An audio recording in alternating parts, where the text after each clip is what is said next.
Nama Zakil Hafiz, NPM 2374210053, tugas hukum kepemimpinan semester 6. Thomas Matulesi, Kapten Patimura.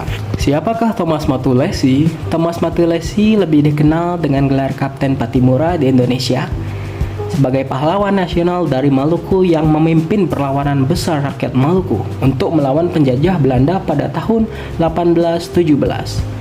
Lahir di Haria, Saparua, ia dikenal sebagai sosok pemberani yang tidak gentar menghadapi ketidakadilan. Penderitaan yang dialami rakyat Maluku: 1. Monopoli perdagangan, eksploitasi rempah-rempah yang merugikan rakyat. 2. Pelayaran hongi, penindasan dengan sistem armada untuk mengontrol hasil laut.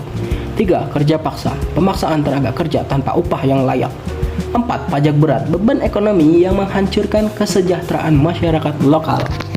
Pemicu perlawanan di Saparua: ketidakadilan yang memuncak mendorong musyawarah para kapitan Maluku di Gunung Saniri berpindah ke benteng Darstidi, Slasana, setelah mengalahkan penjajah dan berhasil mengusirnya untuk sementara waktu.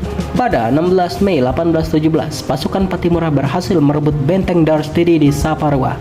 Kemenangan ini menjadi simbol perlawanan rakyat yang mengguncang otoritas Belanda di Maluku. Strategi Perang Patimura ada dua, teman-teman.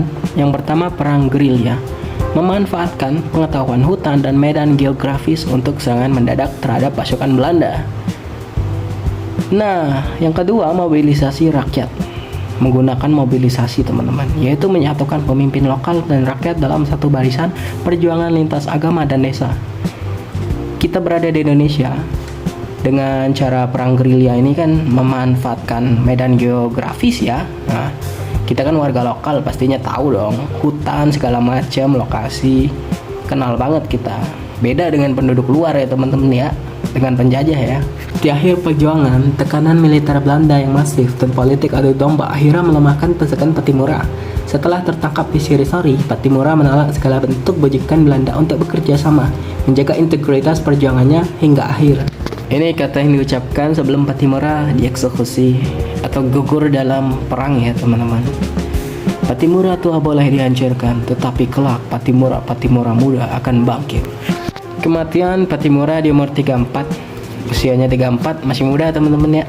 Patimura gugur di tiang gantungan, dieksekusi teman-teman pada 16 Desember 1817 di Ambon. Semangatnya terus membara sebagai simbol keberanian bangsa.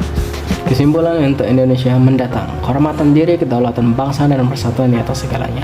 Persatuan di atas segalanya. Kita ini Indonesia berbeda-beda tetapi tetap satu juga teman-teman ya. Mulai dari suku, agama, ras, dan budaya, saling menghormati. Kedaulatan bangsa, kita tahu di mana posisi kita.